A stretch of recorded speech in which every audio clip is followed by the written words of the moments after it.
오랜 기간 공사를 해서 납품을 하는 게 이 수주 산업이기 때문에 매출 인식 방법이 조금 다른데, 조선업체 예를 들어 보겠습니다. 적자 공사가 날 것으로 추정이 된다 그러면 미래의 손실액을 미리 단기에 결산을 할 때 반영을 해버려요. 공사 손실 충당금이라고 하는 게 있어가지고 한 분기에 큰 금액의 적자가 날 수도 있겠구나. 이거 나 이번에 반영 안 할래. 안 하면 분식 회계가 되는 겁니다. 네, 다시 돌아왔습니다. 회계 두 번째 시간입니다. 기업별로 매출을 회계에 반영하는 방식이 다르다고 하는데요. 이 내용을 글로벌 모니터 김선 대표님과 함께 알아보도록 하겠습니다. 대표님 안녕하세요. 네, 안녕하세요. 좀 전에 말씀하신 대로 이번 시간에는 매출을 반영할 때 그 업종에 따라서 좀 차이가 좀 있거든요.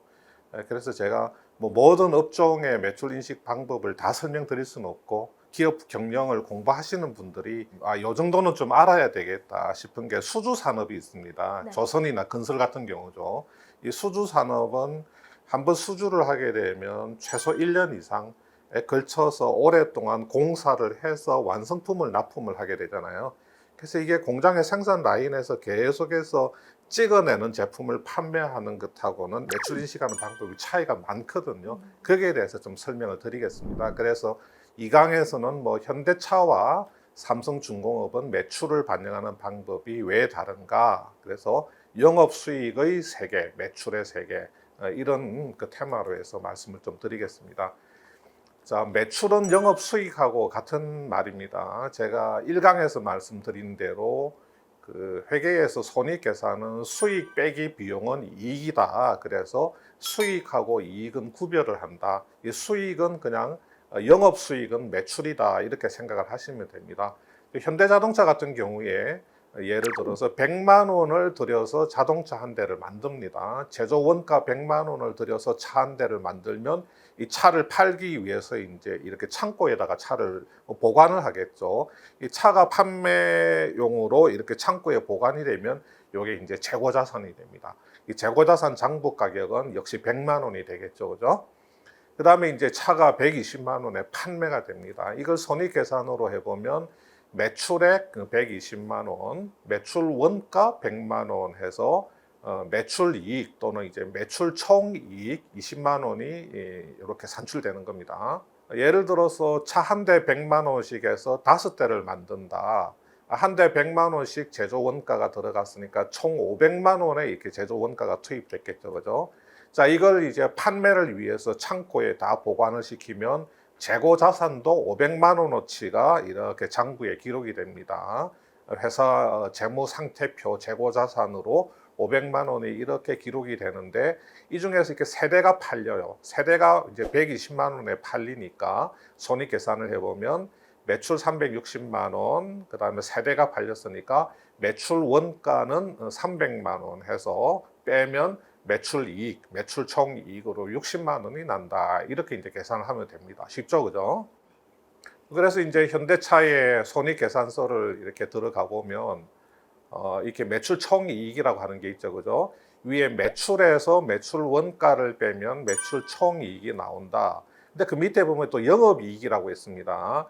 요 매출 총 이익에서 그 밑에 있는 판매비와 관리비를 빼면 영업이익이 나온다 하는 걸 알 수가 있죠. 제주항공 한번 볼까요? 제주항공의 이것은 반기 손익계산서입니다. 상반기 손익계산서인데, 오른쪽에는 제16기, 그러니까 2020년 상반기 실적이고, 여기 왼쪽에는 17기, 2021년 상반기 실적인데, 이렇게 보시면 20년 반기나 21년 반기나 이렇게 다 적자입니다. 이렇게 괄호 안에 숫자가 들어가 있으니까 적자죠. 20년 반기는 907억 매출 총 이익에서 이렇게 적자가 난 거죠. 그 다음에 2021년 반기는 매출 총 이익에서 이렇게 1143억 적자가 났습니다. 사실 우리 기업들이 매출 총 이익에서부터 적자를 나는 경우는 그렇게 흔하지는 않거든요. 네. 그래서 매출을 발생시키고 매출 원가를 빼면 대부분은 매출 총이익까지는 플러스인데, 판관비가 좀 많이 발생해서 영업이익에 가서 손실이 나는 경우는 우리가 드물지 않게 볼 수 있는데, 매출 총이익에서부터 이렇게 마이너스가 나는 경우는 흔하지는 않습니다. 근데 우리 잘 아시다시피 2020년 초부터 이제 코로나가 본격화되다 보니까 이 항공업종이나 여행업종 같은 경우에 코로나의 그 직격탄을 맞았잖아요. 그러다 보니까 매출보다도 매출 원가가 더 많이 들어가는 겁니다. 회사가 매출액은 조금밖에 못 일으키는데 고정비가 많은 겁니다. 회사가 돈은 못 벌어도 직원들 월급도 줘야 되죠. 항공기 리스료도 줘야 되죠. 뭐 건물 임차료도 내야 되죠. 고정적으로 들어가는 돈이 많다 보니까 매출은 발생하지 않는데 원가는 그대로 많이 발생되니까 이렇게 매출 총이익부터가 마이너스가 되고, 당연히 이 매출 총이익에서 판관비를 빼면 영업이익이 나오니까 매출 총이익 손실액보다도 영업 손실액이 더 커지게 되는 거죠. 그래서 이런 항공업종 같은 경우는 코로나의 직격탄을 맞았기 때문에 손익계산서가 이렇게 나타나게 되는 거고요. 자, 보시면 영업 그 손실 규모는 매출 총이익 적자, 매출 총 손실 규모보다 영업 손실 규모가 훨씬 더 크게 나타납니다. 자, 그 다음에 우리 수주산업, 조선이나 건설 같은 수주산업의 매출 인식 방법에 대해서 지금부터 말씀드릴 텐데요. 절대로 어렵지 않습니다. 어렵지는 않지만 여러분들이 굉장히 약간은 생소하기 때문에 한번 좀 집중해서 좀 정신 좀 바짝 차려가지고 네. 졸지 않으면서 이렇게 눈을 좀 부라리면서 좀 보셔야 될 것 같아요. 제가 말씀드린 대로 오랜 기간 공사를 해서 그 납품을 하는 게 이 수주 산업이기 때문에 매출 인식 방법이 조금 일반 기업들하고는 다른데, 조선업체 예를 들어 보겠습니다. 자, 컨테이너선 공사를 합니다. 그래서 발주처로부터 선박 대금으로 120억을 받기로 했습니다. 이 조선업체가 공사에 들어가는 총 예정 원가를 한번 추정을 해보니까 100억 정도 들어갈 것 같습니다. 그러면 이 컨테이너선 공사에서 20억 원의 이익을 기대할 수가 있는 거죠. 공사 기간은 2년입니다. 21년 초부터 22년 말까지 2년 동안 할 겁니다. 그 다음에 발주처한테서 돈을 어떻게 받냐면, 계약금, 처음에 공사 착수할 때 선수금으로 20억을 받고, 그 다음에 중도금으로 한 3번에 걸쳐서 중도금으로 40억을 받고, 배를 다 만들어서 넘겨줄 때 잔금으로 이렇게 60억을 받기로 그렇게 계약을 했다, 이렇게 가정을 합니다. 자, 그러면 이제 공사를 시작합니다. 1년 동안 공사를 이렇게 하잖아요. 그러면 이렇게 21년 말에 이제 결산을 해야 됩니다. 1년 동안 열심히 배를 만들어서 21년 말에 이렇게 결산을 해야 되는데, 이 기간 동안에 실제로 공사 원가가 60억 원이 투입되었습니다. 그러면 21년 말에 결산을 할 때 제일 중요한 게 뭐냐면, 이런 수주산업, 특히 조선 같은 경우에 이렇게 결산을 할 때 제일 중요한 게 뭐냐면, 남은 기간 동안의 원가를 얼마나 추가로 투입을 해야 될까, 그걸 다시 한번 재점검을 해봐야 됩니다. 우리가 이 공사를 처음에 수주를 해서 공사를 시작할 때는 이 공사의 총 예정 원가가 100억일 것이다, 그렇게 생각을 하고 쭉 공사를 했고, 1년 동안에 60억이 투입되었고, 그래서 21년 말에 결산을 할 때는 그럼 남아있는 기간 동안에 원가는 얼마를 더 넣어야 될까 하고 따져보니까 남아있는 기간 동안에 예상 원가가 40억입니다. 그러면 어차피 이 공사는 처음에 예상했던 대로 총 예정 원가는 100억이구나 하는 걸 알 수가 있죠. 그죠? 60억 투입했고 남아있는 기간 동안 40억이니까 그러면 이제 결산을 할 때 이렇게 결산을 하면 됩니다. 이 공사는 지금까지 60%가 진행되었다. 왜냐하면 총 예정 원가가 100억인데 실제로 1년 동안 60억을 투입했기 때문에 총 예정 원가 대비해서 투입한 원가가 60%니까 이 공사는 60%가 진행되었다, 이렇게 판단을 하고, 공사 매출은 발주처로부터 받기로 한 120억 원 곱하기 공사 진행률을 하면 공사 매출액은 72억이 되는 겁니다. 그러면 자, 공사 이익은 어떻게 계산하느냐? 매출액은 72억이고 실제로 투입한 원가는 60억이니까 빼주면 공사 이익은 12억이다. 이렇게 21년 말 결산을 하면 된다는 거죠. 네. 쉽죠, 그죠? 네. 그 다음에 이제 또 1년 열심히 뚝딱뚝딱 공사를 했는데, 공사 원가가 실제로 예상했던 대로 딱 40억이 딱 투입됐습니다. 그러면 22년 말 결산을 할 때는 이제 공사 진행률은 100%죠, 그죠? 선주한테 이제 넘겨주기만 하면 되는 겁니다.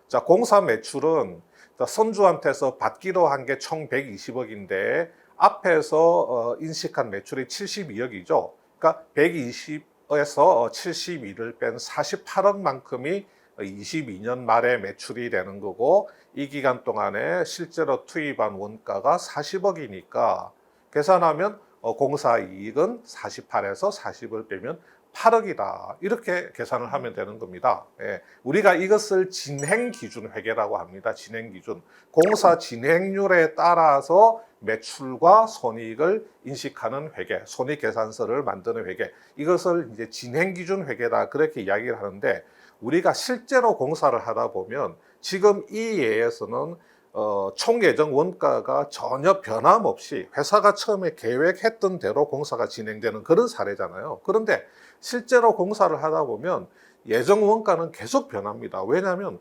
원자재 가격이 계속 변해요. 계속 변하고 또 우리 작업 인원들 인건비가 변할 수도 있고 환율이 변동될 수도 있고 공사 기간이 좀 달라질 수도 있고 또 공사 일부 구간을 잘못해서 뭐 재시공을 할 수도 있고 여러 가지 또 처음에 원가 계산을 또 잘못한 부분도 있을 수가 있고 여러 가지 이유 때문에 처음에 수립했던 총 예정 원가가 그대로 투입되는 공사는 거의 없다고 봐도 무방할 정도입니다. 실제로 중간에 계속 공사 원가가 변합니다. 그러면 그 변하는 총 예정 원가에 따라서 공사 진행률을 산출을 해서 손익 계산을 해야 되거든요. 그래서 조금 이제 살짝 복잡해집니다. 제가 지금부터 제시하는 이 사례는 예정 원가가 변동되는 사례인데 약간은 복잡하지만 결코 어렵지 않습니다. 자, 1년 동안 자, 앞에서 본 것처럼 역시 60억 원이 투입이 됐습니다. 이렇게. 자, 그 다음에 제가 말씀드린 대로 이 결산을 할 때 제일 중요한 거는 남아있는 기간 동안에 원가가 얼마나 들어갈 것인가 그것을 재점검을 해보는 건데 남아있는 기간 동안 예상되는 원가를 점검을 해보니까 90억을 더 투입해야 될 것 같습니다. 그러면 이 공사의 총 예정 원가가 변해버리는 겁니다. 네. 처음에 공사 진행할 때는 처음에 착수할 때는 100억으로 예상했는데 예정 원가가 이제 60억 투입했고 90억 추가돼야 되니까 150억으로 이렇게 예정 원가가 늘어나게 되죠. 그러면 공사 진행률은 어떻게 되냐면 150분에 실제 투입된 원가 60에서 공사 진행률이 40%밖에 안 됩니다. 그러니까 공사 매출은 받기로 한 돈은 120억이니까 총 120억 곱하기 40% 하면 공사 매출은 48억이 되고 실제로 투입된 원가는 60억이 되니까 2021년 말 결산을 하게 되면 공사 이익은 12억 적자가 되는 겁니다. 네. 이렇게 적자로 계산하게 되죠. 그러면 여기서 끝이 나느냐? 여기서 끝이 나는 게 아니고 여기서 끝이 났으면 정말 좋겠는데 네. 이게 한 단계가 더 있어요. 여기서 한 단계 더 나아가야 됩니다. 그래서 한 단계 더 나아가 보겠습니다. 우리 한국조선해양, 현대중공업그룹의 조선지주회사죠. 이 한국조선해양이 21년도 2분기에 그 실적을 설명하는 IR 자료를 제시를 했는데 그 내용에 보면 이렇게 되어 있습니다.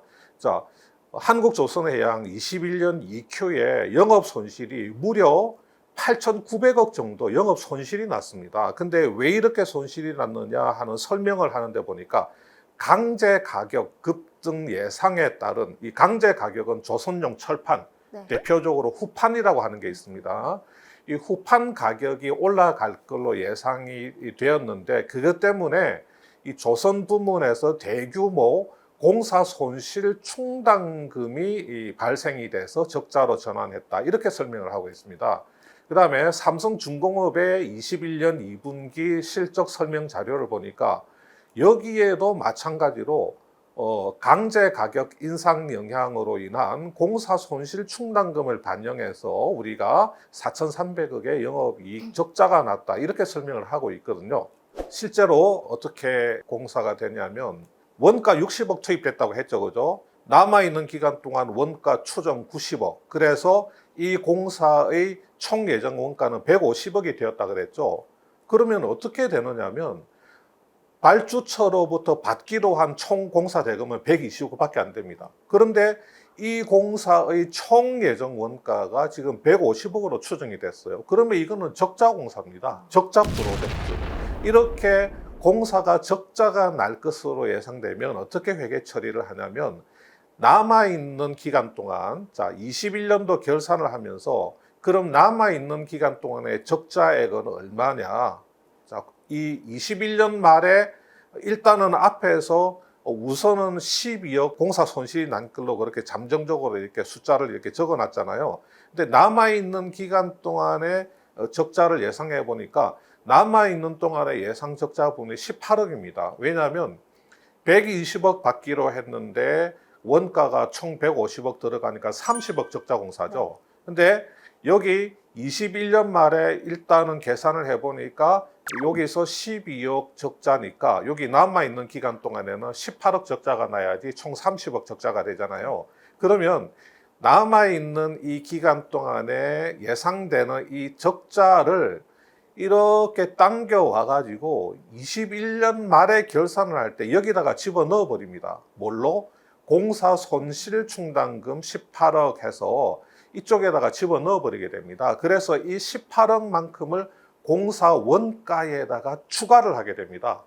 그러면 최종적으로 2021년 말에 최종적으로 손익계산서에 기록되는 최종 공사 손실은 30억이 됩니다. 아까 1차적으로 계산했더니 12억이 나왔는데 이 프로젝트가 전체가 적자가 예상되어서 남아있는 기간 동안에 적자 예상분을 뽑아보니 18억이다. 그래서 이 18억 원을 21년 말 결산을 할 때 공사 원가로 이렇게 추가를 시켜주게 됩니다. 이걸 이제 공사 손실 충당금이라고 이야기를 하거든요. 공사 손실 충당금 18억이 발생돼서 12하고 18을 더해서 2021년 말에 실제 손익계산서에 기록되는 공사 손실은 30억이 되는 겁니다. 그러면 예상 적자분 18억은 2022년 말에 예, 원래 우리가 생각할 때는 그러면 그때 가서 적자가 네. 나면 기록을 하면 되지. 왜 저것을 저렇게 미리 당겨가지고 구태여 매를 먼저 맞나. 네. 매를 먼저 맞아야 되는 게 회계입니다. 네. 진행 기준의 회계에서는 공사 이게 진행에 따라서 이게 매출과 손익을 인식을 해 나가는데 어차피 이 공사 전체가 적자 공사가 날 것으로 회사가 추정이 된다 그러면 미래의 손실액을 미리 단기에 결산을 할 때 당겨서 반영을 해버려야 됩니다. 네. 이게 이제 보수적인 회계 처리고 진행 기준에서는 이렇게 이제 회계 처리를 하는 거거든요.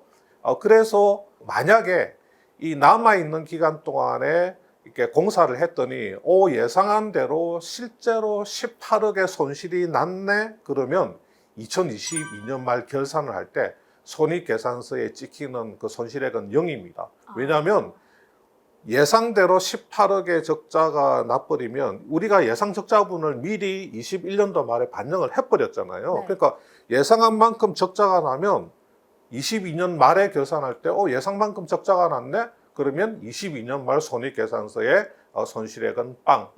근데 만약에 오히려 더 났다. 20억 정도 적자가 났다. 18억을 넘어서서 네. 그러면 22년 말 결산할 때 손실액은 2억만 적어주면 되는 거고 반대로 18억이 아니고 한 10억밖에 적자가 안 났다. 그러면 8억이 남잖아요. 네. 남는 8억은 이익으로 다시 환입을 시킵니다.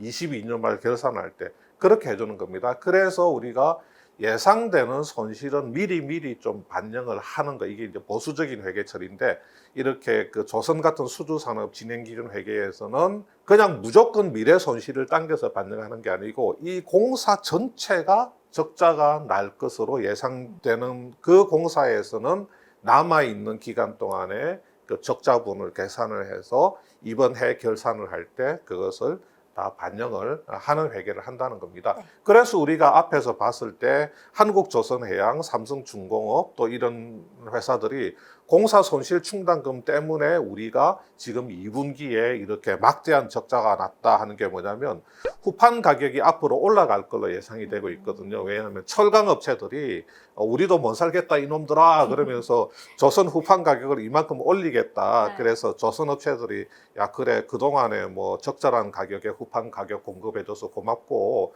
우리가 보니까 그 철광석 가격이 많이 올라서 너네들도 힘들겠다. 그래서 후판 가격 인상 좀 해주는 게 맞겠다 이렇게 약속한 부분이 있거든요. 네. 그러니까 후판 가격이 올라갈 것이 확실시되고 그러니까 이 오른 후판 가격대로 남아있는 기간 동안에 공사 손익을 계산을 해보니까 이거 남아있는 기간 동안에 적자가 나는 게 그게 문제가 아니고 이것 때문에 이 공사 전체가 이제 적자가 나는 프로젝트들이 다 있는 거예요. 그래서 이제 그 적자분들을 다 2분기에 다 이제 끌고 와서 2분기 결산에 이제 그걸 때려 넣으니까 저렇게 무지막지하게 이제 적자 숫자가 커지는 거거든요. 네. 그래서 여러분들이 조선업에 특히 투자하시는 분들 아니면 수주산업, 건설업이라든지 이런 수주산업에 투자하시는 분들은 이걸 잘 아셔야 됩니다.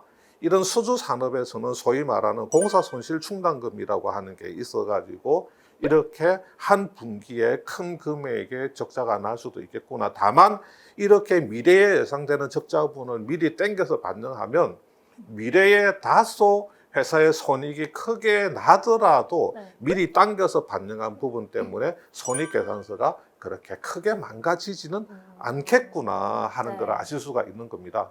그래서 지금 현대중공업, 뭐 한국조선해양, 삼성, 대우 같은 조선업체들이 후판 가격 인상분을 미리 반영해서 공사손실충당금을 설정을 했기 때문에 앞으로 웬만큼 후판 가격이 뭐 그렇게 악화되지 않는다고 한다면 뭐 네. 후판 가격 때문에 뭐 조선업체들이 손익이 크게 망가질 가능성은 별로 없다 이렇게 말씀을 드릴 수가 있는 겁니다. 네.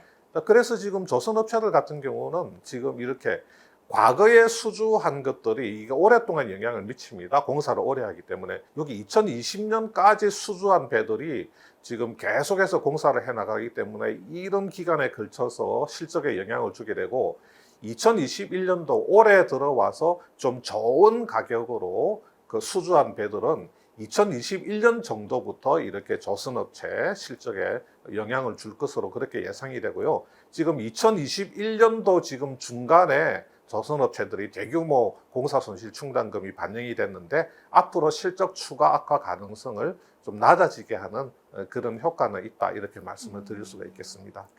그럼 기업 중에서는 이렇게 이제 막 적자 프로젝트가 될 거다라고 예상을 하고 미리 공사 손실 충당금을 이렇게 반영을 하는 기업도 있는데 이거를 발견하고선도 이걸 나 이번에 반영 안 할래 안 하면 분식회계가 되는 겁니다. 그게 바로 분식회계가 네. 되는 거고요. 옛날에 2015년도에 그 대우조선해양의 네. 분식회계로 한번 크게 곤욕을 치른 적이 있지 않습니까? 네. 그것도 저런 그 공사손실충당금 같은 거, 네. 그 다음에 미래에 예상되는 손실을 회계적으로 충분히 처리를 안 했다고 해서 그 분식회계로 잡힌 거거든요. 그래서 미래의 손실이 예상되는데도 뭐 그때 가서 하면 되지 뭘 이렇게 먼저 당겨서 하나 그렇게 되면 그게 바로 분식회계입니다. 회계 조작이 되는 겁니다. 네. 법적으로 처벌을 받습니다. 네. 그렇게 되면. 알겠습니다.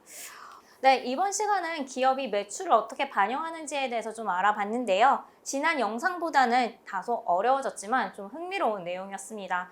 몇 년 동안 이제 제조나 건설이 이어지는 기업 같은 경우에는 일반적인 자동차나 이런 기업과는 또 매출을 다르게 반영한다는 방식을 알게 되었고요. 다음에는 어떤 내용으로 진행이 되나요? 다음에 어떤 내용을 하게 될지는 네. 미리 말씀드리지 않겠습니다. 네. 영상을 보시면 아시겠습니다. 네, 그러면 다음 영상에서 또 찾아뵙도록 하겠습니다. 감사합니다. 감사합니다.